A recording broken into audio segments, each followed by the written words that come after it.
What's up, everybody? Welcome to Cinema Trip Reviews. You're probably wondering why I am at a video store. Well, I decided to rent some movies, and no other better video store to go to than Hack the Movies video store. When Tony from Hack the Movies. Oh, wow. Tony from Hack the Movies is here, and I'm him. The very famous Tony from Hack the Movies. Thank you for coming to my video store. That's very real. Absolutely. Now, I was in the mood to, watch some anniversary movies. Every year I kind of check out what's like the 20th anniversary or 30th anniversary of some movies. And one specifically I haven't seen in a long time is The Punisher, starring Thomas Jane from 2004. It's its 20th anniversary here. What is your history with The Punisher, Tony? The movie specifically, or the character? Just the character in general and the movie. Well, one, I think it's very smart that you're covering this movie's 20th anniversary, not Kill Bill Volume 2 that came out like the same week. That was a very smart decision on your part. That may be a future episode, because we did cover Kill Bill Volume 1 last year. Oh, sure. I do need to get around to doing Volume 2 eventually. All right, so the character. I'm like aware of the character. It's never been a character that I sought out. He would show up in comics that I've read. My age group, I think we're around the same age. Yeah. We probably all got introduced to him in the Spider-Man cartoon, where he wasn't allowed to be as lethal as he's supposed to be.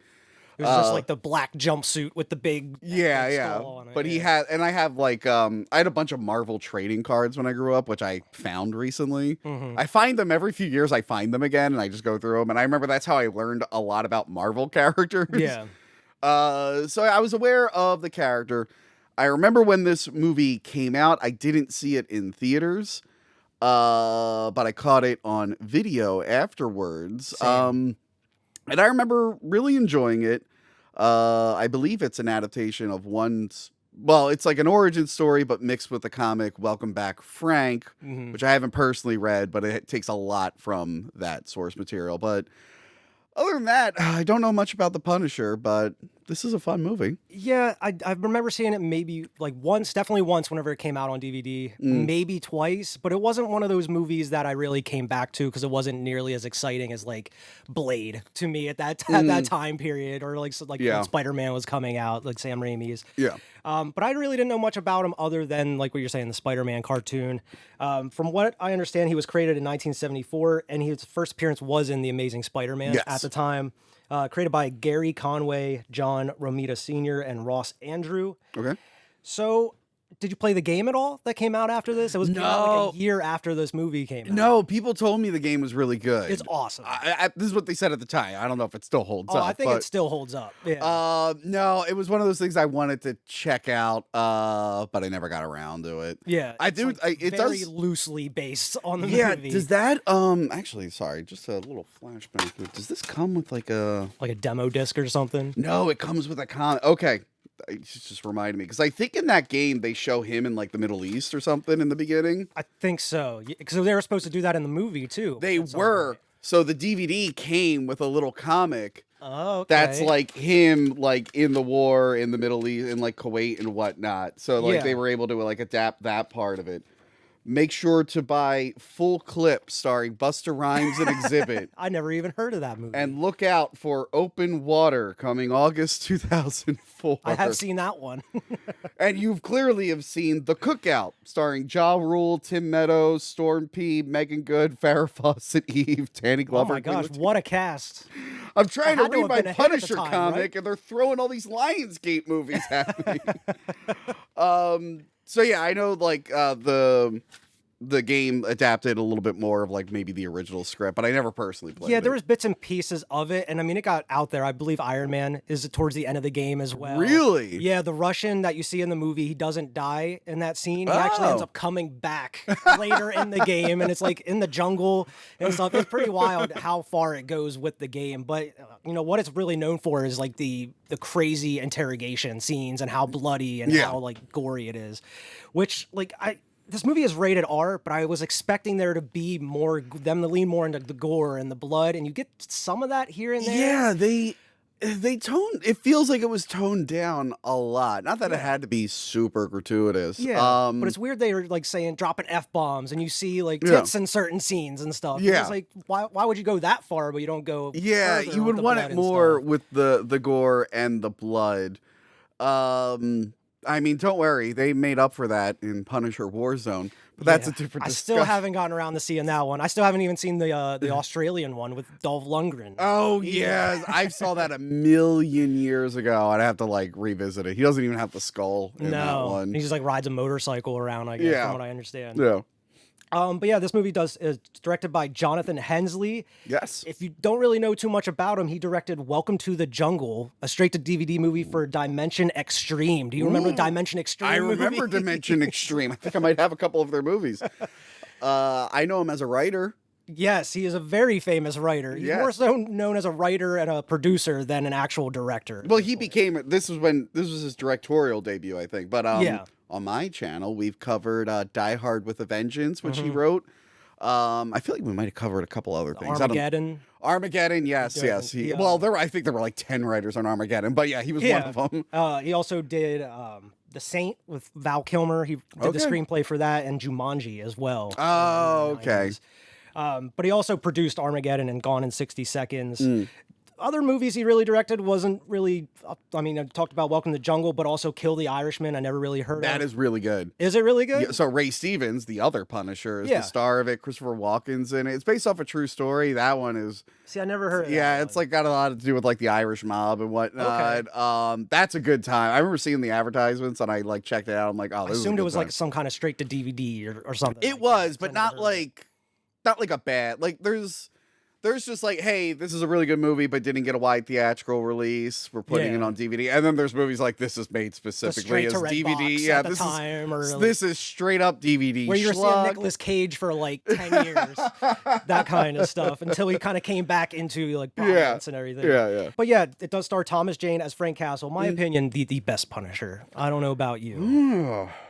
You know, I need to read more of the comics to really, like, land on it. I think maybe Dolph is the worst, but... you know what sucks? I really liked the MCU Punisher from the Netflix shows, but it's not bad. I really liked him in Daredevil. His solo show never really took off for me. It didn't work for me either. Really. I'm like, I like this character. For, like, some reason, I'm like, maybe it's because I'm only used to that character popping up in things. I'm like, maybe I only enjoy this character if he's like, hey, Daredevil, I'm here for a little bit, and now I'm going to go away. Do my own thing. Instead of hanging out with him for a while, I'm like, man, this guy's a real fucking bummer. Yeah. Ray Stevens was really fun, but... yeah, I didn't really know much about it, because the villain in that one's like, is it Jigsaw? Not Jigsaw. It was Jigsaw, is it Jigsaw? And Looney Bin Jim, but again, another topic for another day. Yeah, I've heard very bad things about that movie. No, it's a fun time. Is it? It's fun. If you go with the right mindset. The gore in it, right? Like the action and the gore and stuff. Too much, maybe. Oh, okay. Yeah, this, I know they were supposed to, speaking of like other characters, like Jigsaw, I think Jigsaw and Micro were supposed to be in this movie, and then the director was like, let's wait before we get there. Well, yeah, I mean, he had a lot of different plans, because apparently they had to rewrite most of the script because the budget, right? The budget, he wanted like $65 million, and they're like, no, we'll give you $30 million. So they like cut it in half pretty much. Yeah, like, well, I mean, what am I gonna do now? I did see it only made like $53 million, which I remember this being a bigger hit. See, I thought it kind of bombed from what I remember. Like, not a lot of people talked about it. I guess people in my circle of asshole high school boys were talking about it. I guess maybe because Kill Bill 2 coming out like the week before. I probably... Because the way I kind of saw it is I felt like a lot of people, like the way that they did this movie wasn't really what people wanted out of a Punisher movie. But rewatching it last night, I was like, this is actually kind of cool. This is a kind of a good movie, and it kind of goes different places you wouldn't expect it to.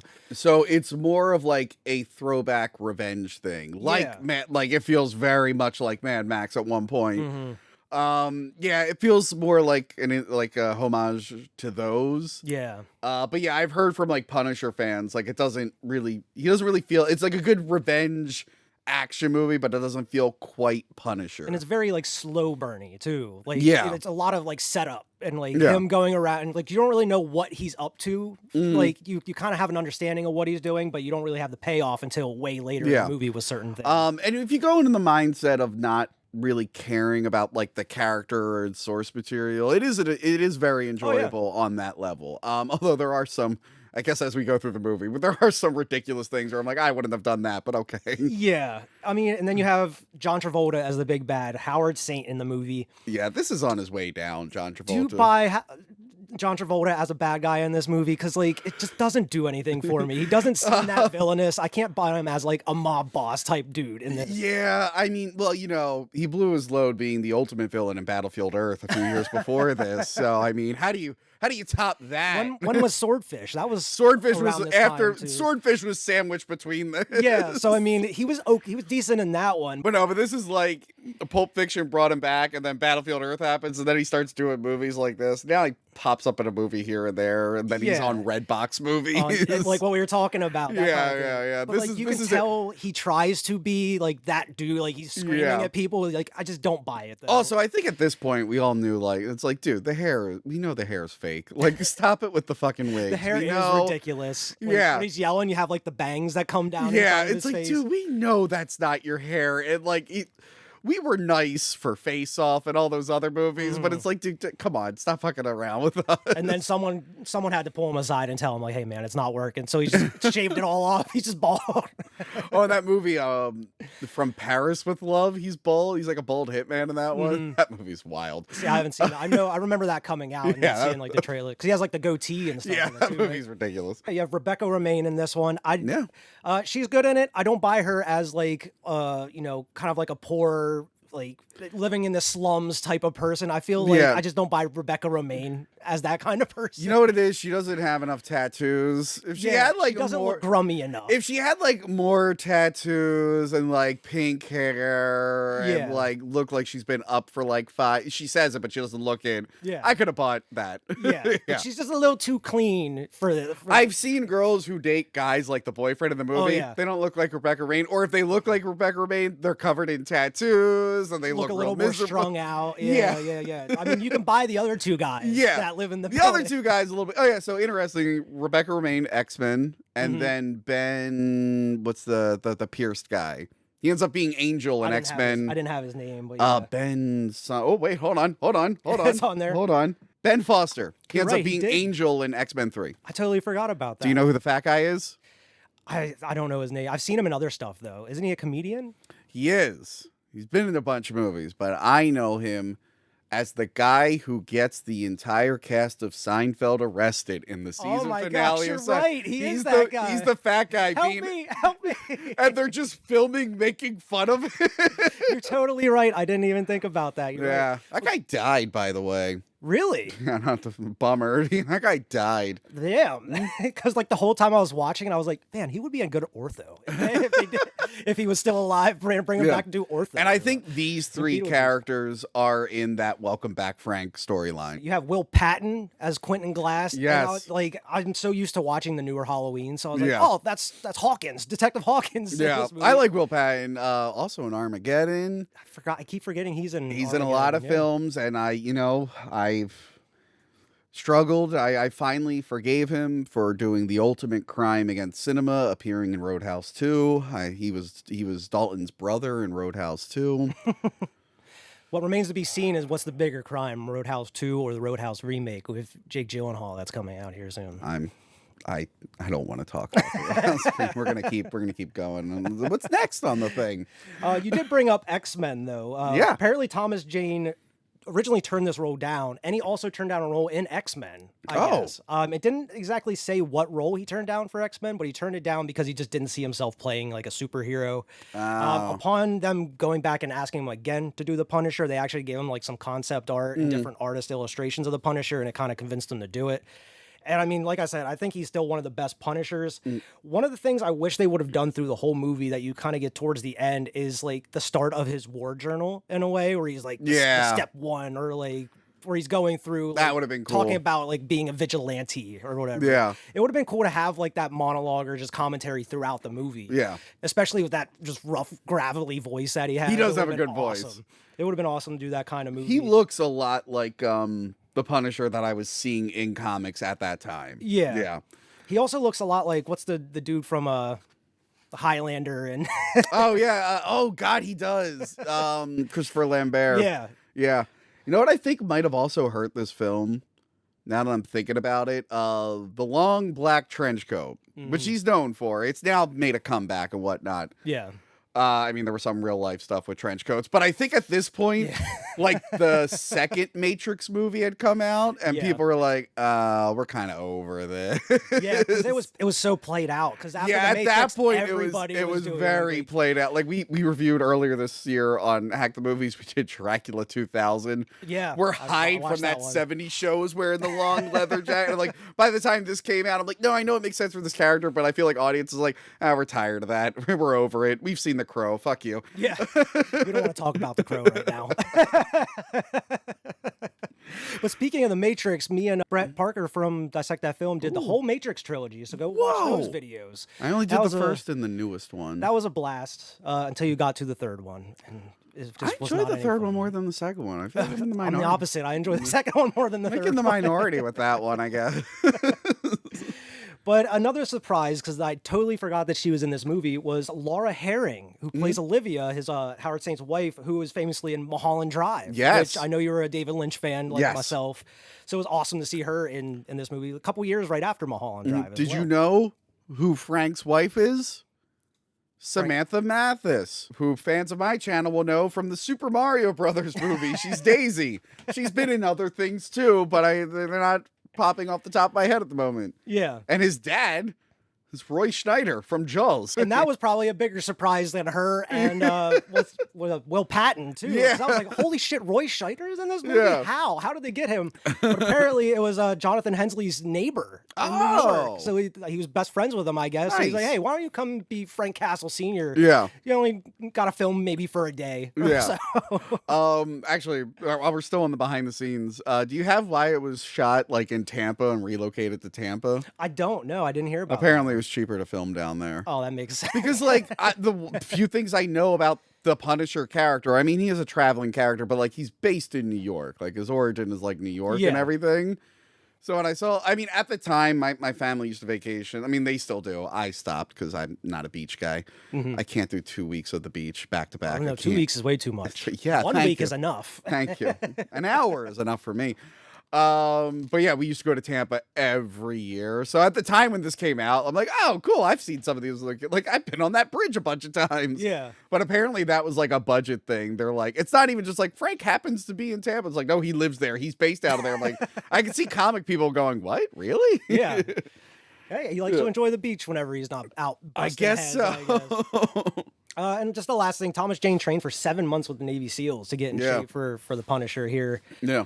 But other than that, we can start off into the movie. The original first scene, before they got the budget cut, it was supposed to be in the Gulf War. Yeah, which I'm pretty sure is what this comic is. What the comic is. Yeah. Like, from what I understand, they did like a director's cutaway, and they made like animated scenes. Oh, they did? I've never seen similar that. to like The Watchmen. Yeah. Like, because they ended up putting like comic book scenes in the director's cut of The Watchmen at one point. Yeah. A lot of the stuff that was cut out. But yeah, it was supposed to be in the Gulf War because, you know, putting it at present day in like 2004, it's kind of hard to put Frank in Vietnam. At that point, the Vietnam thing had kind of like worn off at that point. Thank God there was another war. I mean, what were we going to do? What were we going to do? If we don't go to war, we won't make cool movies. Yeah.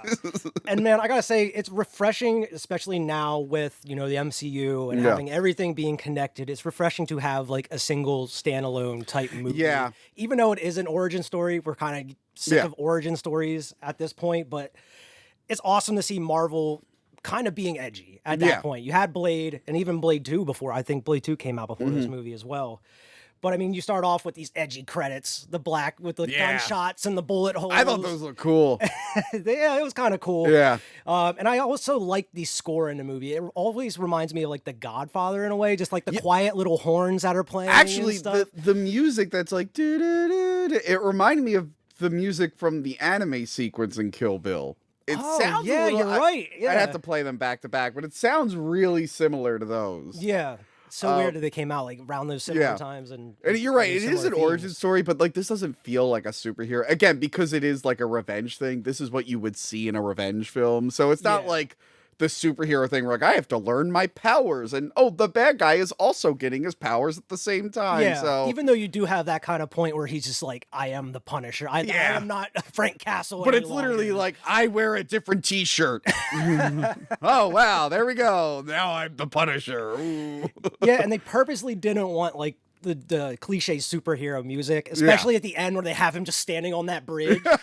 They're like, we don't want him to be a superhero. We don't want people to have. Well, they're trying to feel like Dirty Harry and stuff like that. Exactly. Yeah. And since it's been so long since I watched this movie, I always had the impression that like the very end he was just kind of like hung it up and just went out and to start a new life. But I mean, he's just gonna go out and bust some more heads at that point. He does have the superhero thing where like kind of like Spider-Man, where he's like, well, I killed Uncle Ben's killer, but I should be doing good, not revenge. I guess that's a lesson he learns at the end of the and he even movie. has like that line where he leaves the house. Yeah. And he's just like, check the papers to see what she's like, where should I check? Like the obituary. The lines are so cheesy, but like that does sound like something you would hear in one of those movies. Yeah.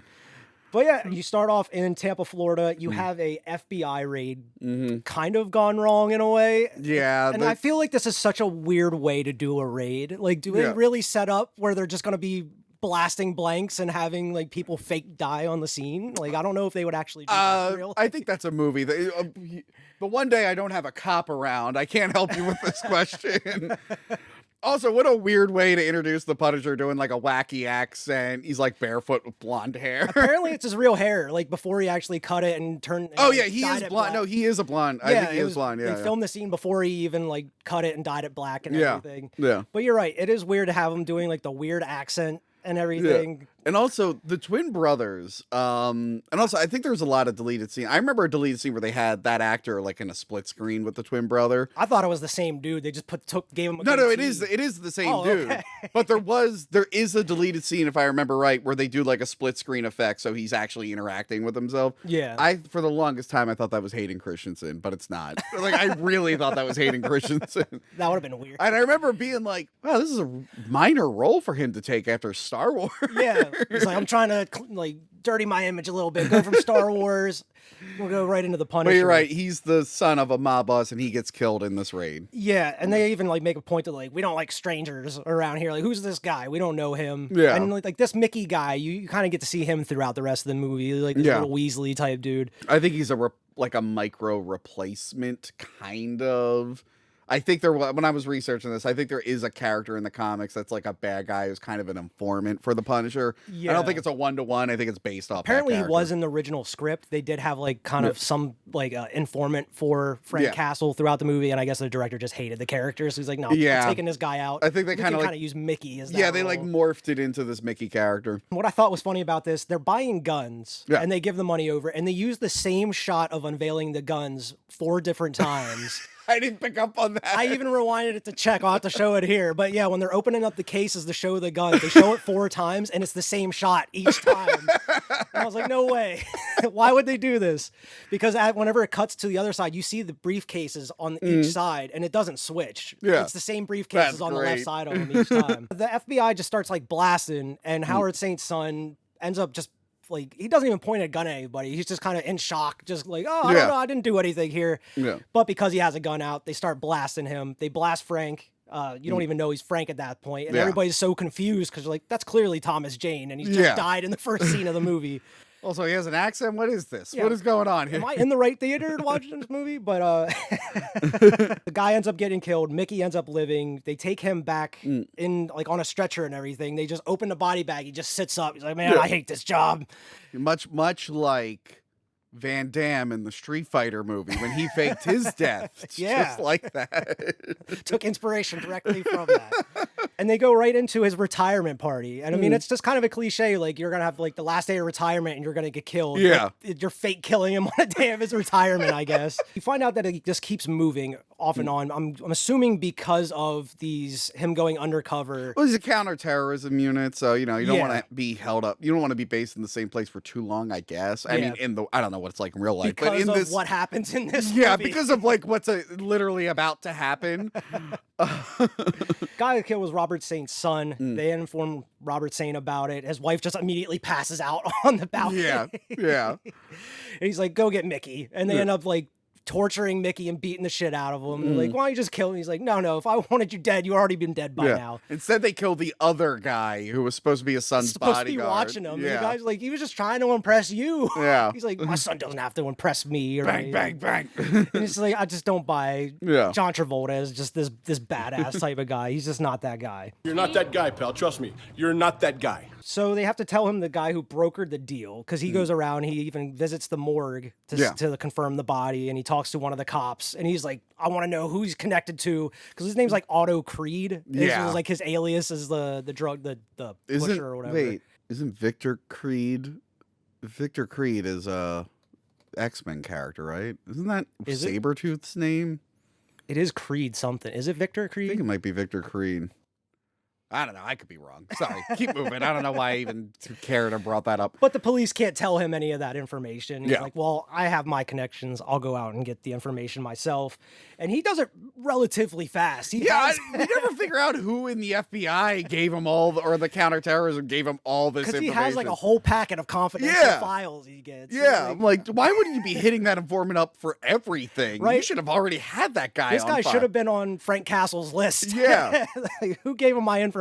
Yeah. Frank and his family are moving, but they're moving to London of all places. Yeah. So they're just leaving the country. It's not like they call it a retirement party, but they said he's just getting stationed at a London location. So he's not actually like retiring. I guess maybe he's like working in like a new... Maybe taking like a desk job or something. Yeah, something like that. Like he's no longer doing field work or something like that. Yeah.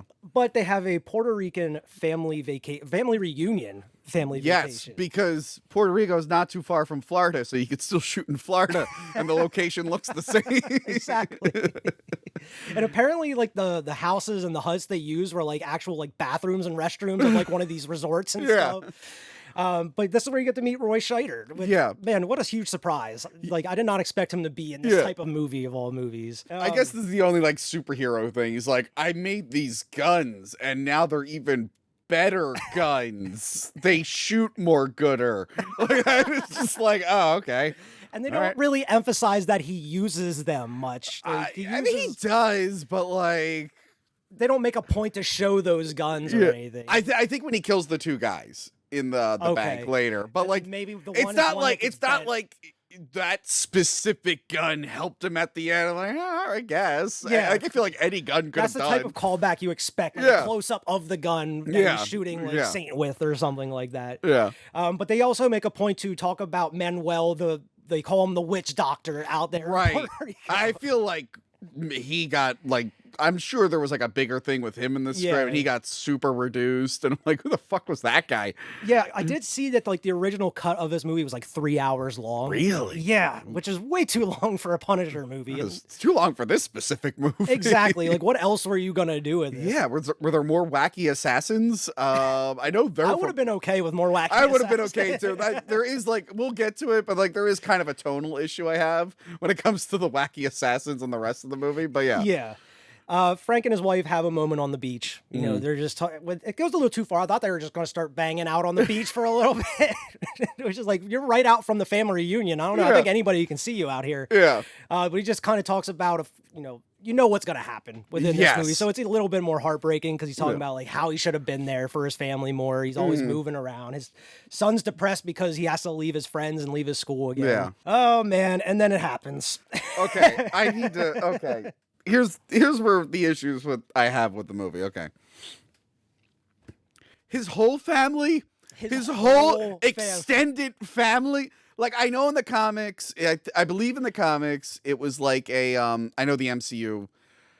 It was supposed to be like his family was caught in like a two rival gangs shooting each other. And I think the MCU added it where it was like people made that shooting happen so his family would get killed. But the point is, it's like, it was just like his immediate, like his wife and kids. Yeah, it wasn't his whole, literally his whole literally his cousins, and by the way, like, I know it's supposed to be hard, but at some point it gets ridiculous when you get to the guy who got on the sailboat to get away getting shot. I'm like, what the fuck are you doing? What is this? Yeah, I mean, some of it's sad because like the first one that gets it is the mom. Yeah, where like everybody's like, what happened? Where's the shot coming? She's like, ah. But yeah, then you have the guy on the sailboat, the guy that gets on the motorcycle and tries to get away and immediately gets shot. It's too many people because then for the rest of the movie he's only really thinking about his wife and kids, but really he should be like, and cousin Jimmy and Uncle Fred. Just have a whole list of them. That's a spoiler. That scene at the end where he's like going to kill himself and he sees his wife. You should see his whole You should see his whole family go, don't do it, Frank. You would think his dad at least too. Like, come on. The entire family, like, oh, fuck off. That's too much. He's so bent out of shape about his wife and his child, but like, fuck his mom and his dad, right? You want to keep the budget down? Just make it his wife and kids. Why did it have to be? You know what? You can throw his dad in there too. The random cousins and uncles and aunts like that you didn't need. It was comical at that point, and I mean, would it have been even better if like we saw Thomas Jane in the wig and he's like, "Oh, my twin brother." It's a big fake mustache. Like how he like comes up later in the movie, like whenever he comes back, he has the fake ass beard and long hair. You know, the whole family should have been the mom should have been Thomas Jane in the wig. Like, that would have been hilarious. The only person different is just Roy Schneider as his dad. But like even before that, like when they let Howard Saint know about he's at this. Before he's moving to London, he has a family reunion or whatever. He's like, oh, maybe we should make a trip there. Let me know how he is or whatever. And that's where the wife even tells him, like, I want his whole family dead. Yeah.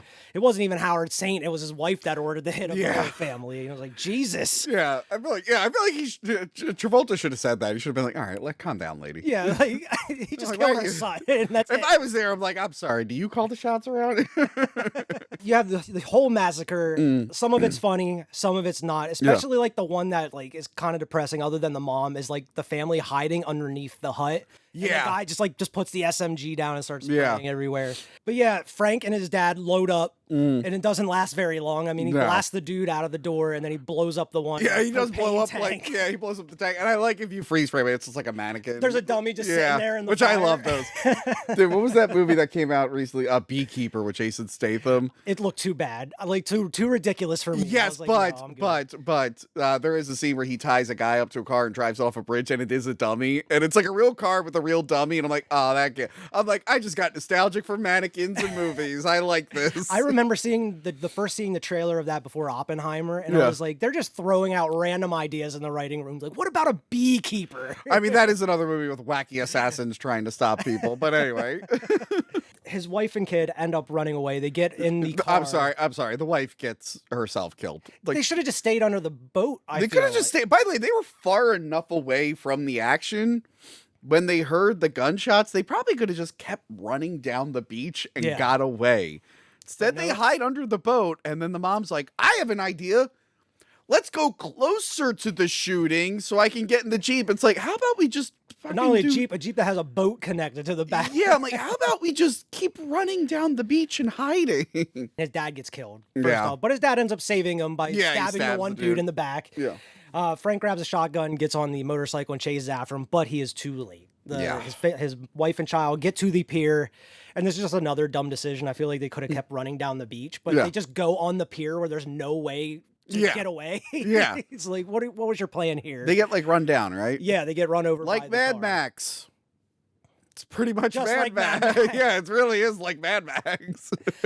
And I feel like the scene should have went on maybe a little bit longer, like him like grieving for his family and holding them there on the pier. Because immediately, as soon as he finds them, like holds them in his arms, that's when the truck just turns around at the other end of the pier. Yeah, it is kind of a badass moment. Him just like unloading shells, like it reminds me of Scarface when he's just blasting, just getting shot while he's blasting back at him. Well, Scarface was also that happened after the death of a beloved family member, the sister Tony Montana.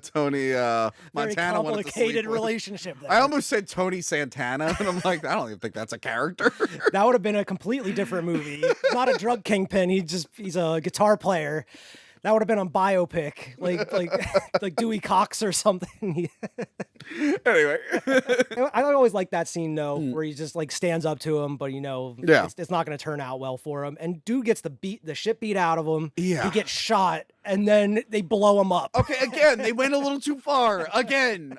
Here's how you keep the budget down. We all would have been fine if you just shot him and he fell into the water. Just shot him on the pier. But then you also blow him up? Like, come on. That's too much. It's kind of a cool shot of him getting propelled back off of the pier. Because as we all know from action movies and superhero movies, explosions just push you. They don't shatter your bones inside or cause eternal bleeding. They just throw you away from the explosion. Oh, yeah, they just give you a nice little push. I think the only realistic time I've seen that was Hurt Locker, when what's-his-face he doesn't get hit by the explosion, but like the shock waves kill him and he starts spitting up blood. Yeah. But in these movies, like what was it, the Black Widow, Florence Pugh just gets a fireball in her face. She's like, oh, it pushed me away. Like, that doesn't happen. But whatever, it's a movie. But of course, because they mentioned Manuel, the witch doctor, he has to come up again at some point, and he's the one that rescues Frank. And then it goes, I believe it's like 5 months, he mentions. And he comes back with the big old bushy beard and long hair with his tiny Tim crutch back onto the beach. So Manuel, he's bald, right? Yeah. I assume he's shaving his head. Didn't feel like giving any of those razors to Frank, but okay. Okay. I guess not. You're right. I guess not. And he must not have needed that crutch very long. As soon as he gathers up all the weapons, he just throws it back to him. He's like, no, I'm good. So he packs up all of his dad's guns, and he even finds the skull t-shirt that his son gifted to him, which is kind of a weird gift for his son. That's right. I guess I missed that. I was like, where did the skull t-shirt come from again? It was a weird again? gift for his son to give him. He's like, I love it. Thank you. Yeah. And he doesn't even wear it up to that point, but it has like all these like holes and everything in it. And the Punisher logo used to be cool, Tony.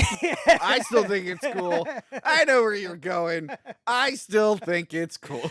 It is kind of cool, but there has been some groups of people that have ruined the image of the Punisher a little bit. What are you going to do? It's a little overused is what I'm trying to say.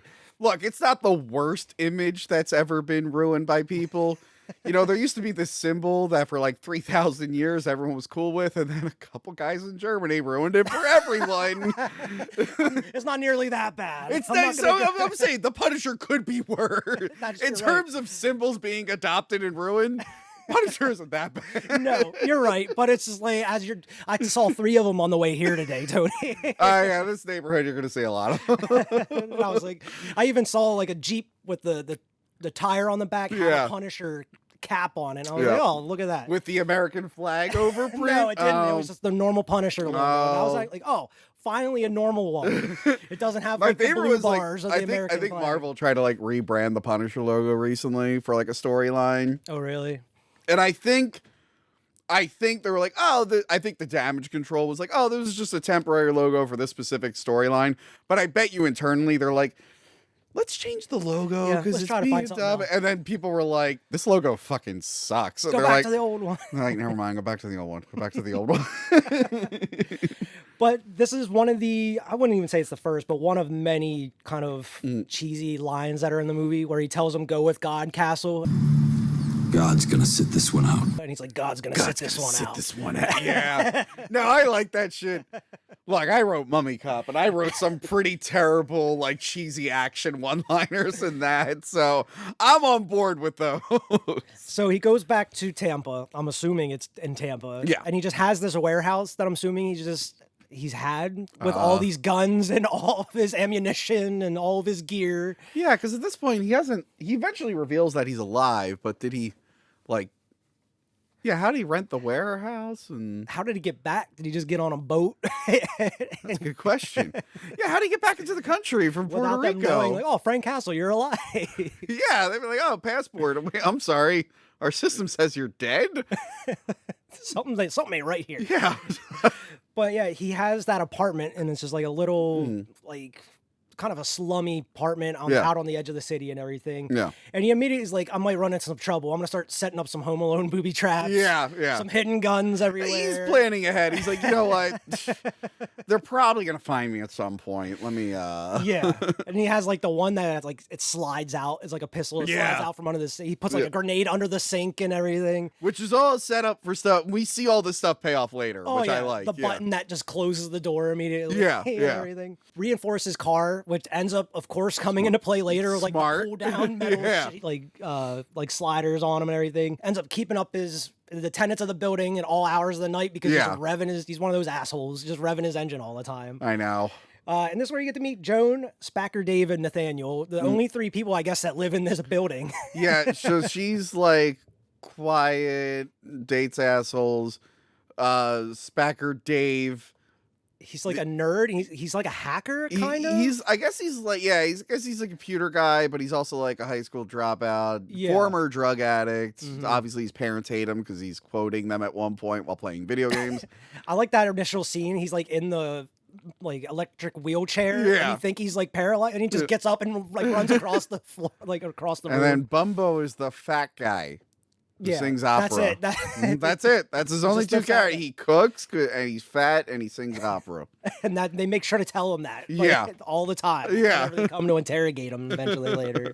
Castle gets the Weasley dude from the beginning, Mickey. And I like that scene because it's very short. Like originally, like all you see is the dude just because he's like a lot attendant now. Yeah. Like and they're still shitting on him. They're like, "Fuck you!" I'm like, oh, okay. He's like, "You're looking great. You're looking great tonight." Fuck like, you, prick. Freak. Yeah.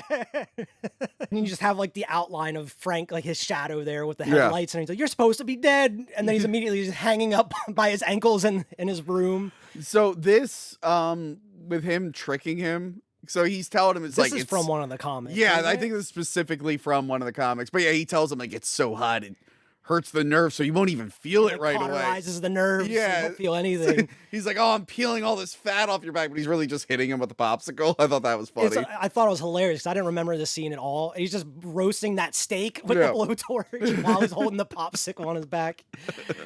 And he just shoves it in the dude's mouth whenever he gets the information he wants. But he spills the beans on everything. Everything. He even details like he's getting like the prostitution money from like these Cuban like brothers and everything, and he like launders their money and then he sends it back to him and whatnot. Yeah, and then he's like, their schedules are super strict. The wife, she does this on Thursday. It's like he goes golfing on Thursdays, does this. The wife on Thursday, she goes this and this and this. And also Will Patton's gay. He just throws that out there. He's like, weird thing to throw out there, but like, hey, I might be able to use this. He's like, oh, okay. All right, I guess I could it's 2004. I guess you could still blackmail people with that in the mob It's like they make that movie nowadays. Like, so what? He could be screwing whoever. I don't care.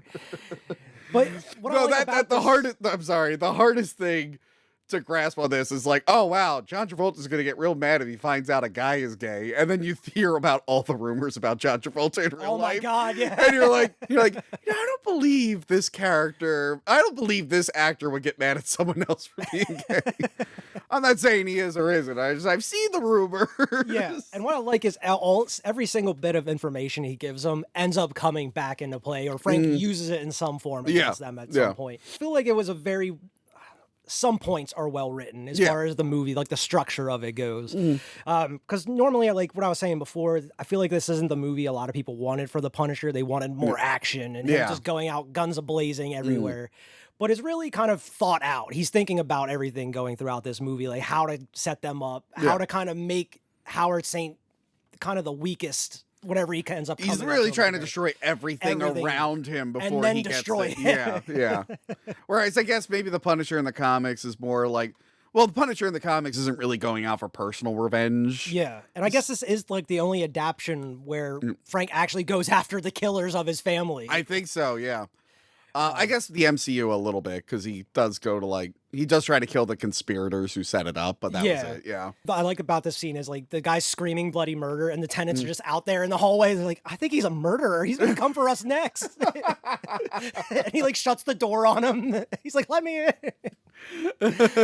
But yeah, he tells them everything and he immediately goes to work. He rips out his own tombstone like he's Michael Myers or something. I love this part. Puts it on the golf course where Howard Saint goes and even scribbles out the death date on it. But I like at one point they're like, Dad, you're never gonna believe this. And he's looking at the tombstone. He's like, yeah, I might.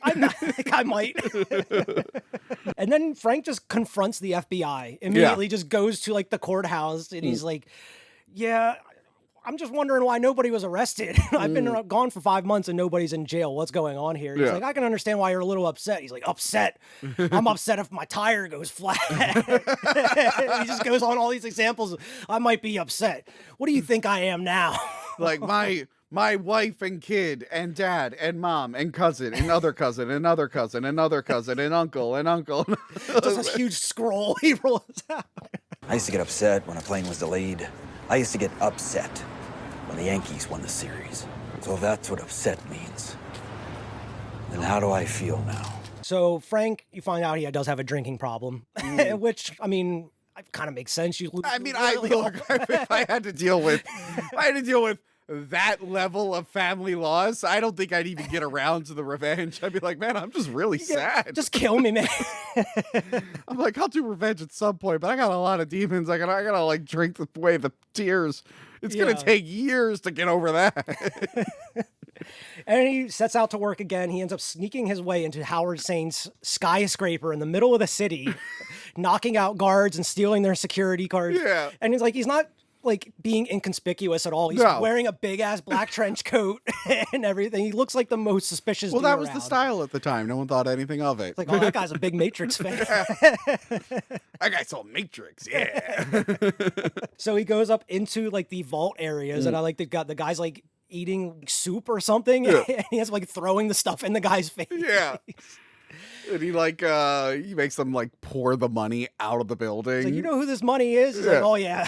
I like they think he's stealing it. He's like, I don't know, throw it out the window. Yeah, throw it out the window. And he even takes a briefcase for himself. Yeah, which comes back later in the movie. Yeah, you gotta fund your operations exactly. somehow. Exactly. And I mean, it's not like he was hurting for cash, like he was retiring. You would expect. I'm sure he was fine. Well, I think maybe his bank account might be closed because they thought he was dead. Maybe. Yeah, who would that have gone to if all of his family I guess because they never found his body. Maybe they're like, well, we can't declare him dead yet. It's only been 5 months. Yeah. He makes the I guess his employees, if you want to call them that, throw all the money out the window and everything. You just have people crashing their cars and going wild in the streets to get all this money. Yeah. And you have an old-fashioned Western duel in the lobby, the just empty lobby of this building. So everyone's out looking at the cash. And I just like puts the briefcase down, and you even have like those kind of Western shots, like I know. I like the light behind. I like everything about this. That initial shot where you see him in the lobby, it's just that one light on top of him. Yeah, that was cool. That was cool. It's very like good, bad, and the ugly type thing. And he uses his super pistols that shoot gooder. He already had an advantage. The gun's on his waist. These other dudes have like their guns on like their side here, up near the breastbone. So yeah, he had a little bit more quicker draw on him. And that's another scene where like they lean into some of these blood like throughout the movie, like when he's stabbing people and whatnot. But like when he's shooting people, there's like no blood whatsoever. Yeah. Whereas like you should have went Tarantino with it. Like every gunshot should have just like squibs. They really should have. Part of me is just like, were they trying to? Did they maybe shoot this thinking it would be cut down to PG-13, so maybe that's why it's not as gory as it could be, and then they decided to go R, and it's like maybe Marvel was meddling a little bit, but then again, like they made Blade and stuff. I know.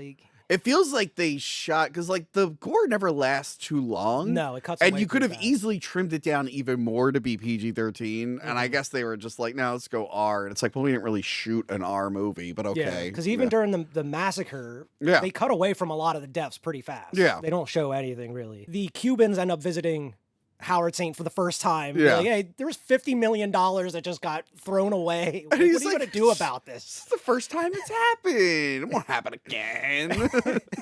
I feel like, what was it, like 10 other shipments were fine. Yeah. It's just one. Don't worry about it. And they like want him to repay all $50 million. Yeah. And he's like, we'll just wait and see. We have more shipments coming through. We'll figure it out. But they're like, we're going to send a pro in from Memphis to take care of him. You know, they found out he's alive. Yeah.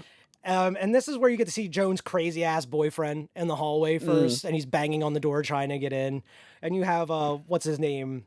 What was it, Dave? The other dude. He tries to stick up. I'm gonna call a cop. Ben Foster shrinks into himself when the guy confronts him. He's like smacking him around in the hallway. Ben Foster freaks me out. I don't know what it is about that actor. He's just always unsettled. Like even when he was Angel and supposed to be a good guy, especially in this one too. I was like, I don't like this guy. Like, I don't like this dude. Something about him freaks me out. Yeah, and Frank just immediately handles the situation, just breaks the dude's nose like, in the middle of him, like he's in the middle of a sentence. And he just breaks his nose, takes this like butterfly knife, and just starts playing with it, and he keeps it too. Like after he throws the guy out, it comes into play later. It does come into play. There's a fun later. behind the scenes story about that. Oh, really? Yeah, I didn't hear about that. When we get to that one, he ends up having a little bit of a moment with Joan, a little bit, and that's where she initially tells him like, "Don't let your memories kill you." Or whatever. And then that ends up coming into play eventually. And this is where he starts the other process that's going to continue throughout the rest of this movie. He breaks into Howard's wife's car when she goes to the movies. She always goes to the movies like a certain day of the week. Yeah. And I like how he has the method of just using a fake fire hydrant to keep the parking spot. And I guess one of the writers of this movie knew a guy that lived in New York for 2 years and did this. That's to keep pretty his spot. smart. That's Had a pretty fake smart. fire hydrant to keep his spots. He did that for 2 years. But he ends up using his wife's car phone to call Quentin Glass, who's Will Patton's character. That way, it makes it, he's kind of setting it up so there is an affair going on between them. Yeah. Because as you see earlier in the movie when you're introduced to Howard Saint, which you kind of think Howard Saint maybe have a cuck problem at first because he's like, yeah, go dance with my wife for a while. And while they're dancing, he's just watching them for the whole time. Yeah. And then once they get back to the house, he instantly like bangs his wife or whatever. He's like, is Howard Saint into just being cucked or something? Maybe, but no, I don't know. But then I like that Frank calls Will Patton. He's like, "You're gay." And I know. I got the pictures to prove it. Well, the weird thing is the guy's like, he's a sadist. And I'm like, okay, well, he's gay and he's making out with a guy. Where's the sadism part come into this? And it's weird because when they're like about to torture a guy earlier in the movie, he seems like he's kind of like getting queasy about it. Like he's that was the weird And then part. later he's the one doing the torturing. So it's like, is he really supposed to be that sick of a person? Yeah. Getting conflicting Or was things what's here. his face just really homophobic? Yeah, maybe. I'm like, guys, there's a difference between sadist and gay. I just don't know if you know that. But yeah, he uses her phone to like instantly blackmail him. He's Yeah. like, yeah, go to this hotel, bring $5,000. I'll give you the pictures or whatever. And then he takes her car there, so she ends up like getting a ticket at the place. That was pretty clever. It is. That was pretty clever. That was good. And that's when Mickey, who's working with Frank, goes and tells and just like kind of relays his information to Howard. Just like, yeah, I saw Quentin at the hotel. Yeah, he's at the Wyndham. And he's like, well, I've been trying to get a hold of him the whole time. What the hell's going on here? And this is where you meet Howard Heck. He's kind of out there for a hitman. Like, he has his weird methods of what he does. So there's two wacky hitmen in this. He's the one. And this, like, the movie is tonally different when they show up. I'm like, everything else in this movie feels kind of like a straightforward revenge action film. And then you introduce the wacky assassins, and I'm like, I feel like we're leaning into a different sort of territory and tone with this. This now scene specifically fell out of place. like, given the I'm rest of the movie. expecting more wackies, like in like, Escape from New York, there were different gangs. Yeah. The Warrior. Now it's the baseball gang. So I'm expecting that going Furies, forward in the movie, but then we only ever get one other wacky assassin. Yeah, we could have did with like two more or something. Yeah, and I looked up this character from the comic. He is from the storyline. I think he gets killed right away. Oh, really? I think he's from Alabama in that one. But from what I read, I think they hire him, and then he gets into his car, and Frank is already there and kills him right away. Short-lived. So they took a lot of creative liberties with this character. They basically made him Johnny Cash. Pretty much. He's pretty much Johnny At Cash. the diner that Joan works in, and Frank's just in there having dinner, not even talking to them. He's still not really talking to his tenants at that point. And this dude just comes in with his guitar case, and you think it's going to be like, what, El Mariachi or whatever. He's going to have the gun in the case, or the gun case is going to be. Instead, he sings him a song. It's a good song. It was used in the trailer. But it kind of takes you out of the movie a little bit. Like, what is happening? It's like, wait, so this is a wacky hitman who writes songs for people he's about to kill. And I'm like, Frank should have just killed him while he was performing this song. Yeah, I'm just like, it'd be one thing if like there was a wacky person earlier in the film. Like if they sent a wacky guy to assassinate Frank's family, like that'd be something. But they all look like standard grizzled. Or have him be part of the, like... something like that. Like the Kill Bill where she's going... Yeah. Well, maybe that's why they didn't do it. They don't want to be like Kill but Bill. like Qatar playing Hitman like 40 minutes of the movie. It's like, oh, we're doing this now. Okay, let's go. Okay. Yeah, he's like, yeah, I wrote you that song. I'm gonna play it at your funeral, and then he just leaves. He's like, who's coming to my funeral? Everyone I know is dead. Thanks for reminding me. He leaves, and he just like comes to like this bridge that's lowering. Yeah. And then this dude just ends up flying up, but you see him in the rearview mirror and just come up and smash into his car. And luckily, he put those metal sliders in because they come into play. Yeah, they come into use real quick. Yeah, because dude comes out with like one of those, I forget what they're called, but like the automatic shotguns. Yeah, blasting into him. Yeah. And then he just pulls a Blues Brothers and just jumps the bridge. Yeah, that was awesome. That was cool as hell. But car doesn't make it. And then you just have a random girl that loses her soccer ball out in the middle of like this, it looks like a highway. And he's like, oh my God. He just swerves out of the way and crashes his own car. And dude just comes up to him and he pulls out a knife. Yeah. And he's like, oh, you dumb son of a bitch bringing a knife to a gunfight. But don't worry, it's a shooting knife. Which they should have like shown something about that earlier in the movie. Now, I feel like once you see him set up a couple like weird gadgets, you could just assume it's like he's probably making a lot of other stuff we haven't seen. But that was a pretty cool scene. He shoots the guy into the neck. He's just bleeding out everywhere. But even that's like a quick cut. Yeah. Yeah. You just see like the blood squirt and then it just cuts real quick. Yeah. And then Frank goes immediately back to work. He steals his car. He steals Harry's car. He's driving Harry's car for the rest of the movie. And remember that boat they talked about, like taking the money back to Cuba? Well, he immediately blows that boat right up.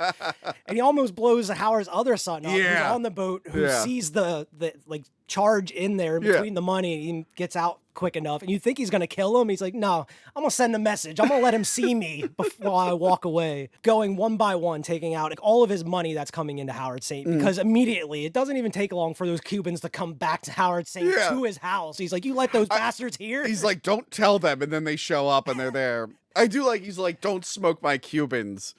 And then, like, at the end, they yell at him. He's like, these are Honduran. Just throws it on the ground. And he kind of gets a little too big for his britches, too. He's like, oh, you want a fucking war? I got more guns than you. Yeah. And he's like, hey, man, you don't have more guns than them. He's like, they don't know that. Do those guys ever show up again? Nope. That never gets resolved, I guess. Nope. You would think, like, maybe they would have had them come back maybe for Howard at the club, and that would have been even more of, like, a gun, like a shooting scene where he has to take out more people at the end. Yeah, that would have been cool if they are also on their own revenge mission. Yeah, and Frank has to take out their gang as well. That would have been awesome. Maybe that was part of the plan. Yeah. But budget cuts. Or Frank could have set it up where they're all trying to kill each other, and he picks off who's ever left. Yeah. That would have worked, too. Yeah. But even, like, after they send the Russian, when you see, like, the group of people coming into the building, I expected, like a Leon the Professional. Where it's like him taking out all these people in this apartment building in some way or another, hiding up in the ceilings or something. Nope, this dude's just hiding in an elevator the whole damn time. At this point, the tenants trick Frank into having dinner with them. He's like, hey, his crazy boyfriend's back. Can you come help her out? And they just have a dinner for him. And they try to get him to lighten up a little bit. Yeah. And it's bad enough that you tricked him into having dinner, but you have to kind of say what you're thankful for. Yeah, it wasn't Thanksgiving. That was the weird part. And they expect him to say something he's thankful for, and they know he just lost his whole family. Yeah. Like, come on, man. What are you thankful for? I'm like, is it November? Why are we doing this? Have some self-awareness in the situation here. But you can tell that they're trying to set them up a little bit too. Like, you know, she has an asshole boyfriend, but like, I gotta go get the dessert. We're having dessert. You gotta stay. Yeah. So like, you're gotta come with me. Help me get the dessert. And drags the dude out of the room. So they have like their kind of little moment. She even makes her move on him. And he's like, I'm not the guy you're looking for. Yeah. Yeah, it's like, lady, you literally just said you look for the worst people. Like, I know I'm not, like, abusive and stuff, but I'm a different kind of bad. He's one of the most damaged people out there like, literally, everyone in this city is going to try and kill me at one point. You might want to hook up with the fat guy. Let's hang out with him. So, yeah, he turns her down, which is like, man, that's got to be a challenge in itself. It's Rebecca Romaine. I know. Like, how are you? And that's why he immediately goes back and starts chugging that bottle. Like, what did I do? Like, early 2000s Rebecca Romaine, that's hard to turn down. Was this when she was still Stamos? I think she was still, hold on. Was she Stamos at that point? Yes, she was Stamos at that point. When he gets back into his apartment, he starts drinking, and I like how he takes the glasses out and then he just chugs the bottle anyway. He doesn't even use the glasses. But he gets a knock at the door. You think it's going to be one of the other tenants. Nope, it's Kevin Nash. It's Kevin Nash, and I love this fight scene. This is the most memorable scene of the whole movie. Yeah, this might be one of my favorite, like, one-on-one fight scenes in movies ever. It's because it's going to the opera music. It's like the way it's edited, flowing with the music is so incredible. In the other apartment, like dancing around. Yeah, it's just so well done. Now I know the Russian is a character from the comics, and he does wear this, but again, in the comics, I guess it's a little bit more believable because we know the Punisher is in this bigger world with colorful people. Yeah. But in the movie, I'm like, this guy really stands out. Everybody's like always in like dark suits or drab. Yeah. And it's red and white stripes. Like he's popping a Sailor Man. Yeah, it just stands out so much. And it's like, you should have sprinkled in more of these elements earlier. But whatever. It's an awesome fucking scene. You don't really know he's Russian until they call him the Russian. Yeah, they call him he doesn't the say Russian. anything, He doesn't really. say shit. Doesn't say a damn thing. But here's the behind the scenes. They gave Thomas Jane the wrong butterfly knife at one point. So they actually stabbed Kevin Nash. I did read about that. Yeah. And I guess like they bought him beers afterwards. Yeah. Like, we're cool now. They stitched it up and bought him beers. But they took 2 days to shoot this scene. Yeah. And I guess they dubbed this scene like the circus fight. Yeah. Or something like that. But yeah, I think I forget what movie it was, but there's a couple other movies where they make a fight scene comical in certain ways. Yeah. And I just love when they do that sort of thing. I love it. Frank is clearly outmatched this whole time. Yeah. Either he's trying to stab him or punch him and he's just not doing a damn thing. My favorite parts are when he throws the grenade and shuts the door and the Russian just right away bats it back in. Like, He's got to climb into the tub. And the other He's one so is surprised. He's, oh, shit. And the other was when he like hits the gun, pulls it out, and the Russian uses the weight to break it. He's And like, bend it, and he's like, what the hell? He's like grabbing him and sliding him across all the counters. It's so good. And you have Dave like dancing in the other room, and you see through the window into the other apartment. And as soon as he turns around, Frank is off camera, so he misses it. But the fight eventually makes its way to them. Yeah, and busts through the door. Yeah. And he's getting choked out. He like uses his knee as leverage, and he just throws that boiling pot of water on his face. And man, the effects in this are great though. Like his bubbling face. It reminded me of like the Blade, where he like injects the people and their bodies start bubbling up and stuff. And then he like just dive bombs him down the stairs. His head like turns around. Breaks his whole neck. Yeah. Like at the end of The Exorcist. And I like when he gets up, he's like, I'm fine. He's not. And then he just falls off. And Rebecca remained as good at that. She's like, God damn it. Let's get down there. And she has a history with needles, she says. Yeah. So she's going to be doing the sewing. No. And I guess she actually accidentally sewed Thomas Jane. She accidentally went too deep through the prosthetic and went through his skin when she was sewing him up. They look out the window, and that's when like Quentin and Howard's other son and a couple of the other goons are coming into the apartment. Where he's like, why didn't they just all come at why once? even once they realize where he lived, why even send the Russians? Just send all their guys with this guns. This is like what there. I was thinking. Like you could have had a huge action scene. Yeah. I mean, I'm glad we got the scene we got because it was awesome. Great, it's awesome. But you could have also had another action scene where he's just taking out all these people maybe one by one or something. Yeah. The scene was kind of hard to watch in a way, just because like you even though I know you don't like Dave's character, the guy that plays him. Yeah, I feel bad for him a little bit here. Yeah, because it's hard to watch, like the way that he's pulling at his like piercings and stuff, and he's just. Will Patton's so menacing where he's like trying to be his buddy at first, and he's like, why you do all this stuff? It looks like it hurts. Do you like pain? Do you like pain? And then just the way he's holding that piercing and his like skin is stretched out. Ugh. Yeah. And he just starts pulling all his piercings out, and they don't tell anything. They don't tell him anything. Will Patton's like, he would have talked. He must not know anything. It's like, no, that guy is just super loyal for some fucking reason. I'd be like, I barely know the fucking guy. And even Frank gets out, and he's just like, why the fuck would you do this? You don't know me. Yeah. Because they're just hiding down in that little elevator right below the floor the whole time. And like I like how he tries to he moans in pain and she's like, shh, shut the fuck up. And you think they're gonna get found out. Yeah. But no, man. And Dave is in a terrible state. And I just cannot imagine having 3 piercings ripped out of your mouth and your eyebrow. Ugh. And he's like, just get him to a fucking hospital. Like, get him out of here. I got business I gotta attend to. I do like this moment, though, where he breaks the paper cutter. Oh, yeah, because they leave the guard They there. showed that in the trailer a lot, him putting it over his head, and he just splits the guy's and head. they cut away from that. Apparently, they had a close-up shot of that they had to remove. Man. The MPAA made them remove it because it was too realistic, they said. Yeah, and it's funny, talking about gore, this is Lionsgate film. They were doing, well, actually, no, Saul came out this year. When this came out, yeah. Oh, really? That was 2000. So they were known for super violent, gory, bloody movies. So that's weird that they put this out and then the violence is all toned down, even though it's R. Maybe it was because Marvel. Yeah, they wanted it to be more friendly. They wanted it a to wider be audience. They wanted it to be you know what it is? They wanted it to be an R-rated movie that parents would bring their kids to, like their teenagers to. It's a superhero movie. Yeah, if it was a horror movie, it's Marvel. It's not going to be that bad. It's like a parent's probably. I mean, my family would, but a normal family would probably not bring their kids to see Saw X or something. It's funny because I was watching Saw the same year with my dad, but it's just like, but Punisher, kids have heard of it. They're gonna ask their parents to take them.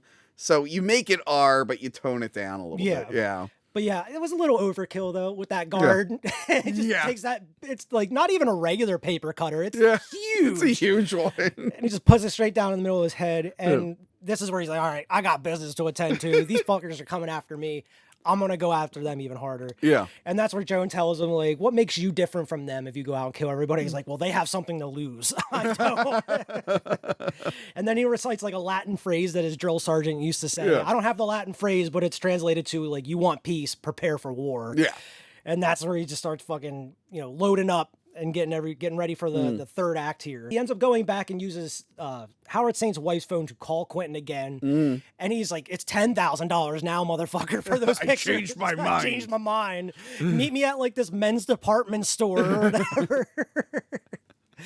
He's like sitting there. He's like, can I help you find any boxers or something? He's like, get the fuck away from me. And that's where Mickey gives Saint the ticket from the hotel. Yeah, he's like, what? There's this ticket where your wife was at the Wyndham Hotel where I saw your friend. Your so-called best friend. Yeah, and that's where Howard Saint's like, all right, I had enough. He's at his house, and he's like, I'm going to go to his house. And somehow Mickey just had the key to Quentin's house on him, too, to give to Howard. And Howard goes there, and he finds the diamond earring that he gave her at the beginning of the movie that Frank saw in the car. Saw it in his bed. That's his proof, right? It's got to be true. You can't fake that. You can't fake that at all. And immediately Quentin comes home and he confronts him. And this is kind of a sad scene for Quentin, even though he's kind of a piece of shit in the movie. He I don't know what you're talking about, man. He's like, I'm your friend. What's going on here? And he's like making a statement like, back in the olden days during duels, they would push the chairs out from the room. The problem is you have too much damn furniture in here. And he like throws the knife down, and I just thought immediately like it would have been embarrassing if he tried to stick that knife and it just bounced off the table. Yeah, pretend that it went in. Who's gonna pick up the knife first, Quentin? And he starts stabbing the shit out of him. He's like, I don't know why I don't know what I did. What did I do wrong? Why did you kill me? And I just felt so bad. It reminded me of like the Mad Real World, the Chappelle Show skit. I don't know if you remember that. Where they do like the Real World sketch with Chappelle and Charlie Murphy is like the tough dude, and he ends up stabbing the white guy's I think I remember that. Like, I don't know what I did. I don't know what I did. And actually, it also kind of reminded me of Mission Impossible 2 when Tom Cruise gets the main bad guy to kill his second in command. Oh yeah, but he puts the mask on him, and then he realizes. Speaking of Mission Impossible, we're going to be doing a Mission Impossible review. We were supposed to do 2 weeks ago, but we haven't yet. Watch out for that because that's coming soon. He kills Quentin. Howard Saint kills his best friend. Yes. And not only that, he goes for his wife at that point. His wife comes home and he's throwing all of her shit out of the room. And she's like, what are you doing? Yeah. He's like, I'm on to you, you cheating bitch, you whore. And man, he goes all out. He takes her to the train tracks and throws her off of a bridge. And it's good timing because the train comes right away. So he must have known. Now, exactly in 2 hours from now, I think they hit a delay. There's a problem with the train. You just stay right there until this train comes. But I like that she goes, he's gay. He's like, he smacks her. He's like, don't you ever say that. And I'm sorry, the star Quentin was gay. The star of Grease pretending to be mad at a gay accusation. I'm like, come on. Doesn't sound it just doesn't work when you are doing it. She tries, like, immediately when he calls her, like I found your earring. She's like, there's an explanation for this. He's like, oh, I'm sure there's an explanation for everything. I mean, kudos for John Travolta. Don't trust women. That's my motto. I'm just like, nah. I would have been mad at my friend. Like, hey, buddy, I'm on to you. You shouldn't have done that. Now let's go throw her on the train tracks, and you think about what you did. You think about what you did. But I was kind of sad to see her get killed because, oh my God, she is so fine in this movie, though, too. Like, oh my God. I do need to revisit Mulholland Drive after watching this. I've been wanting to do a review of that here recently, too. But, man, some of the outfits she wears in this movie, too, is like, oh my God. Especially that see-through one she wears. I haven't seen her in anything like recently, though. I haven't, no. Yeah. These are the only two movies I think I know her from. Is The Punisher and Mulholland Drive. Is she mostly just doing like European films? I guess so. Yeah. Who watches those? It's not like Naomi Watts, where she just blew up. Naomi Watts is in like everything. So yeah, I mean, he killed his wife. He killed his best friend at this point. Yes. Saint hires like all these henchmen, $50,000 a piece to go. But they're not wacky. They're just normal black suit henchmen. Like normal henchmen. They ought to all be wacky or all be normal, because when you mix it up, it gets confusing. Put them all in different outfits. Something weird and wacky. I wanted them to be a pirate because it's Tampa Bay and the Buccaneers. That would have been awesome. It's like, are you ready, Pirate Jim? He's like, yeah. I'll get him. I'll get that $50,000. I'll get that guy. Frank just like comes up to that guy later. He's like, what the hell? I'm going to take on the Punisher. So Frank is not out for vengeance. Yeah. He's out for punishment at this point. And this is where he kind of starts his war journal, where he starts to, talk about being a vigilante and everything. The law is inadequate. In order to shame its inadequacy, it is necessary to act outside the law, not vengeance. Punishment. It's awesome because he starts using a bow, and we haven't seen him use a bow at all. And he's just slowly, and you have it's one of the most memorable shots I think was in the trailer. Where it was him jumping up on he like draws out the bow because it's quieter. Yeah, that's why in Siphon Filter 2 they have you use a crossbow during the stealth missions, which I really would have liked. I never got that far in Siphon Filter 2. I only got to like the second mission after like the snowy one in the beginning and everything. Because I was a child when I was playing. So was I. They were too hard. No, I played them constantly. I still play them. I was a Metal Gear guy at that point. Oh, okay, we're done. I think get out of here. I've talked to the lead designer of Siphon Filter. I think we agree that Kojima had a mole inside the Siphon Filter team and ripped them off and got it out ahead of time. But anyway, let's keep going. Yeah, so he's taking out people at Saint's Club. No, like out in the middle. I'm assuming it's in the city too, Saint's Club. So he's just out here with a bow and arrow, killing I've everybody. been around Tampa, and I don't know if you can that's a hard place to be conspicuous, but okay. Has his bulletproof vest with the Punisher logo spray painted on and everything. He's setting like bomb traps on the doors of the entrances and everything. The henchmen called down for a bottle of champagne, and he like puts the C4 underneath the bottle. I thought that was awesome. And then he just goes up and just starts, this is one of the big gunfights. This is the end of the movie. He's just mowing people down, blasting everybody in sight. And I mean, he took a lot of people out with that bomb initially, and Howard ends up getting away and running down. And I like when he's like, "Don't open the door." He sees the bomb, immediately goes off. And I like that his like bulletproof vest is like wearing down. Like every time he gets shot, like all the padding that one dude comes out of it. blasts him 3 times in the chest with a shotgun. And that's where like he like uses the one knife to like stick it to his back, and then he puts the other one up through his jaw. Oh yeah, and like that's one of the most awesome scenes of the movie and everything. And then he gets that second twin.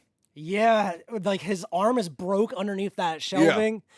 And he's like, these normally weigh like 8 pounds. Not really that heavy unless you're holding it out with an outreached arm.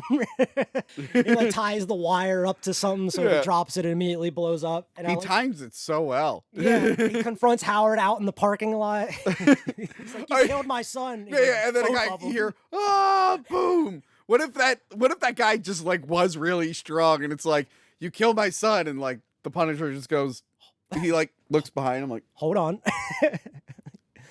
He starts talking. He's like, no, hold on. And then this is what happens. He shoots John Travolta. the ending happens, all the cars are blowing up, and then he hears the guy, and he runs to the park, like, both of them! I killed both of them! Oh, Damn fuck, it. he's already dead. Probably doesn't sound as cool now. It didn't sound, it would have been really cool if he said it at that moment. That guy was way stronger than I thought. Cool as the action sequence is kind of the end, it doesn't really go on very long. And then the the ending is kind of anticlimactic. Look, like, I wasn't expecting a big showdown with John Travolta and the Punisher. True. I think that's why they gave us the big shootout and the Russian fight, because they knew once he's one-on-one, he's just going to kill the guy. Yeah, but I feel like the action scene, maybe it was supposed to be longer, but I was expecting the action sequence at the end to go on a little bit longer than it did. It didn't last too long. Oh, God. Indy, no! Indiana Jones just died. He should have used his whip. But yeah, it was just very anticlimactic at the very end. He just goes out and just shoots him once. Yeah. And then he just ties him to the back of that car. And That part's cool. drags him through the parking lot of blowing up cars. And he must have gotten like a cherry picker earlier that day and mapped out which cars to put C4 on. That was the most unbelievable aspect of the whole movie. And I couldn't believe, I didn't remember this part. Whoever wrote this saw The Crow. Yeah. Like how many years earlier? Or maybe they saw Daredevil the year before. Or yeah, I forgot they did it in Daredevil. He's like, that is really cool. We need to do that with the Punisher logo. Hey, look, and then they ended up doing it in The Dark Knight Rises, which is the best Batman movie because I'm in it. Where it's like, even with The Crow, it's like he used gas. Yeah. But it's like, it's even more unbelievable to just blow up cars in the shape of the Punisher logo. Like, how do you pull this off? You think? Yeah, I'm wondering if there's some magical realism here. Like, was that just a coincidence? Right. But no, it looks like that many cars to be in that parking lot because there wasn't that many people in the building that he. Well, it was his parking lot. It says Saints parking something. Yeah, so but there wasn't that many people in the building though. So it was like, I think they all just keep their cars they there. just keep their cars there. He blew them all up, and we have dummy John Travolta lighting on fire. It's just a dummy lit on fire, just being dragged in behind his car, and you can tell it's just John Travolta just screaming in the studio in the booth somewhere, just I do like the overhead shot because the fire, it doesn't look like it's quite mapped to the frame. It kind of looks like it drifts over the cars a little bit. Yeah. Yeah, I would have liked to see the planning stage of this. Yeah. Like him in the apartment just like drawing out how he wants the cars to be. It's like by the time the firefighters come, no one's going to be there to see the logo. And you're not going to be able to see it just like standing on the ground. Yeah. So. You did that for no reason. Like, you're not going to believe this. Before he even kills him, he even tells John Travolta, like, I convinced you to kill your best friend. I convinced you to kill your wife. Throws him the pictures down. It's awesome. Yeah. Like that part was kind of cool. It comes back up at the end and everything. He avenges his family's death. He goes back to his apartment, starts drinking some more, and he's going to kill himself. He's doing the Mel Gibson from Lethal Weapon. Yeah. Yeah. And he starts envisioning his wife. And like we talked about earlier, you think he would kind of start remembering like his father or his mother. I wonder if that was just like a deleted scene of her saying bye to him at some point because it felt weird. It felt like maybe she should have been like talking to him throughout the movie, like guiding him in some way. Like, I feel like they repurposed the deleted scene maybe. Yeah, like maybe she was like his voice of reason or something throughout the movie. I don't know. You could have just flashed back to scenes with them together and that would have been enough. Yeah. But then he just snaps out. He's like, oh shit, what was I going to do here? I was going to kill myself. And that's when he kind of has the realization that like, I can keep doing this. I can get used to this. This is going to be my purpose. Now he has to justify it. He's like, vengeance is bad. This is punishment. This is punishment. Frank Castle died when my family died. Yeah, and that's when he leaves and he tells Joan, like, I left you a present in the cupboard for everybody. He's like, I got work to do. He's like, you can look in the papers to see what I'm doing. The obituaries. He's like, oh my God. And then he does his final speech on that Tampa Bay bridge. Yeah. And like, even though it was way before, it looks like, because the end of the Batman with Robert Pattinson when they're on the bridge. And it's even like the morning with the dawn and everything. It looks like the exact same scene. Yeah. But it's kind of a cool shot with the wind blowing the duster and everything. Yeah, it is a cool shot. I'm not Frank Castle. I'm the Punisher. And that's another thing I want to mention is like they could have turned his volume up or kind of had him speak a little louder because like in between the action sequences and stuff, while he's talking, his voice is just so low. I keep turning up the volume on my TV. I didn't have a problem. It could just be it's just his voice, like the low gravelly voice that he talks in. Did you watch a physical copy or stream this? I streamed it, yeah. On what service though?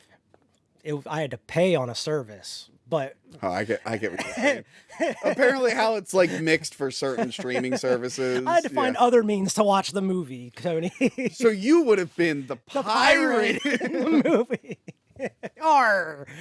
I'm gonna get that Punisher. Yeah, for like some digital copy, like streamings, it's like mixed differently and whatnot. Yeah, it could be a problem. But the DVD, I didn't have a problem with. Yeah. Yeah, so maybe it was just been the version I got. Yeah. The briefcase full of money he ends up stealing from Howard Saint. He ends up giving all that money back to Daniel and Joan. Bupo, whatever. Yeah. Fat guy. But it's like just leave them on 3 different plates and just stacks of cash for each of them and everything. And it's like, I feel like they're going to be using that money to fix up their houses or just find a new place to live. Those are rentals. They're not fixing that place up. Yeah, they're getting the finding fuck a out new of place there. to live. Yeah. But yeah, Frank Castle is dead, and he is the Punisher. Yes. And that is the end of Thomas Jane's Punisher. We don't get any sequels until Dirty Laundry in 2012. Which was like a fan film, unofficial thing, I guess, to drum up interest. But then I think Fox, or no, that wasn't Fox. I think the Marvel was like, no, we're going to do a whole new Punisher for our MCU. because that was even after Warzone. Yeah. Right? Yeah, that was after Warzone. Because Warzone was like 5 years or something. It was a decent bit after this one. Yeah. Yeah. But it's weird they didn't go in, maybe because it wasn't successful enough. No, they were going to do a sequel. I looked into it. But they wanted to make the budget even less. What? Yeah, so Jonathan Hensley It's walked like we saw off. what you could do with 30 million. You can do a little because less. I guess it didn't. I guess they knew people would see a second one, but the first one wasn't the big hit that they wanted. So like, oh, we'll just do a cheaper sequel. But apparently, what's his face? Tom Jane walked off because he's like, I'm not wasting months building up for this. I'm just gonna find and that's the something else weird to thing do. is like normally with a sequel, that's when you get the bigger budget. You're able to do more things, go all out with certain stuff. Yeah. It's like that's what we would want to see. Yeah. Like it would have been awesome to see Tom Jane's the Punisher not connected to like going out and revenging his family, just out here busting heads or trying to take down some other drug empire or something somewhere. But I mean, the 2008, you got another Punisher movie. I'll have to watch Warzone at some point. Looney Bin Jim is awful, but that movie is ridiculously fun. Yeah, I mean, You get Dirty Wayne Laundry Knight is cool. as Micro. Oh my God, really? Yeah, Wayne Knight is Micro in it. See, they should have used the opportunity to reuse a Seinfeld thing where he's like driving a truck or something, and like Frank blows his truck up. He's like, "Oh, the humanity!" But yeah, Dirty Laundry was okay because you don't really know it's a Punisher thing until the end of it, where he like gets his laundry out and it's like the t-shirt and everything. Yeah. But it's cool to see Thomas Jane back in the role of Frank Castle and all that. But yeah, that is The Punisher from 2004. I had fun revisiting this one. I did too. It was a very enjoyable time. It's just a fun throwback revenge action film. I had a lot of fun much. with this one. It was a lot better than what I remember. Yeah. Maybe it was just because I was a kid at the time. Maybe because like it was a little too slow for me. I think the beginning is a little ridiculous, Yeah. and the wacky hitmen, although I love them, and they're probably my favorite part of the film, they feel out of place. They in should the have rest found of the- another way to make the rest of the movie kind of Yeah. a little wackier to fit in with Yeah. it. And kind of incorporate some more wacky hitmen in there at some point, you know. But I think a lot of it was due to the budget restrictions and everything. But it's sad we didn't get any more because I like Thomas Jane as the Punisher. He is my favorite Punisher to date. Hopefully, maybe they can do another like video game or something and bring him back. Yeah, or they something should. like Marvel that. should do more video games. I know they did. Well, they fucked up with the Avengers game. That was awful. Yeah. Spider-Man was good. We'll see what happens with the Wolverine game coming That's out. supposed to be even more mature and stuff. Yeah, too. So yeah. hopefully that gets like an M rating, and then maybe that'll open the door for like another Punisher. Yeah, yeah. Especially if they're rebooting the series or something. Heck, why not make a game off of that? I don't know if they're going to make it as mature as the last game that we had, because that one was wild. Did you ever play the Avengers game? Yeah, I played a couple hours of it and I didn't like it. Hey It was guys, terrible. you guys have been watching Avengers movies for 12 years. Here's a game all about Miss Marvel. It's like, what? Why would you? Most people don't even know who she is. No. Why would you make a whole game about her? And then you make the Miss Marvel stuff a couple years after. A the couple game years came out. after, where everyone's already checked out. So Yeah, now, it's like, now there's less what of are a you reason doing? to go back to that video game. Yeah.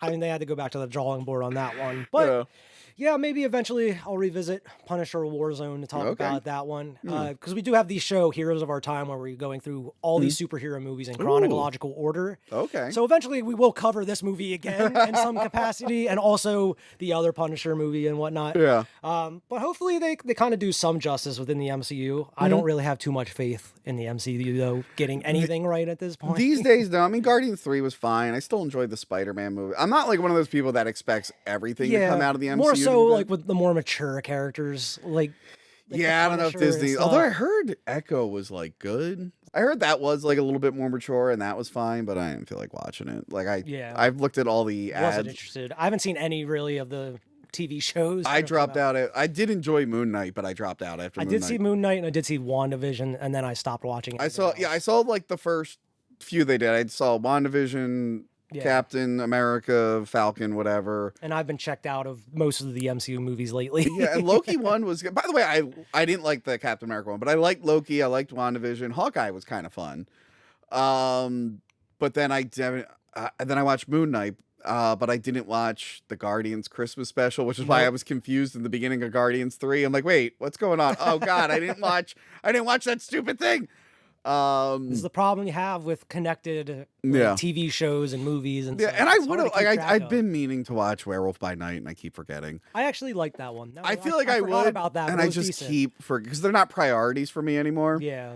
It's decent because it's a one-off, not connected to anything really, and it's very old school Universal monsters. My rule going forward was, I'm not going to make these a priority unless it's a character that I've always wanted to see, or B, I'm already invested in from the previous films. Same. And then Thor 4 came out, and I went, I have to rethink this. This whole thing. And then after Ant-Man 3, I'm like, I'm waiting for streaming going forward. Well, now I'll probably talk about it on my stupid show. But I got out of not reviewing the Marvels. I was happy about that. Yeah. I wasn't about to watch 3 TV shows to lead into that movie. No. That's way too much. Yeah. That's like, no, I'm good. I'm checking it out. But yeah, hopefully John Berthel comes back. Hopefully Daredevil Born Again is good because it'd be cool to see that Punisher come back, but like in a story that's not a snooze fest. Yes. That was the problem with the shows. They were a little too slow for me. Very slow. Yeah, that was weird. It was weird they went that direction for it, but what are you going to do? But yeah, that is the Punisher. I actually really enjoyed it. The acting is kind of iffy in certain scenes. A lot of the scenes with Frank and his wife, especially on that beach, the acting is not great. Yeah. Like you could tell that he's not a great dramatic actor. Like he's clearly there to be the action guy. It was nice to see Thomas Jane and John Travolta on screen together. I mean, they were both in Face Off, but they didn't have any screen time together. No. So it was finally they got to meet. Yeah, but I liked how well the story was structured, how everything he found out came into play throughout the movie and everything. It was written pretty well. And I will say, the director, check out Kill the Irishman. Kill the Irishman was good. I'll definitely have to check that one out. Out of a buy it, rent it, or miss it, Tony, which one would you give this? Buy it, rent it, or miss it? I mean, I bought it, but I mean, you have tons of other movies. I'd rent it. Yeah, it's a rental. Yeah, I would say rent it. If you haven't seen it, definitely give it a watch. I think it's very enjoyable. Very solid movie, though. Yeah, I give you that. But yeah, that is The Punisher. Any other thoughts on the movie here, Tony? No. Happy anniversary, Punisher. Happy 20th anniversary to The Punisher. Thank you for having me at the store here, Tony, and letting me rent The Punisher. And thanks for coming on the show. Thanks for stopping by. But that is the show for today. Make sure to like, share, and subscribe. Go check us out on Twitter, Instagram at Cinnamon Trip Reviews. Also, wherever you get your podcast, drop in and leave us a good review there. And we'll see everybody next time.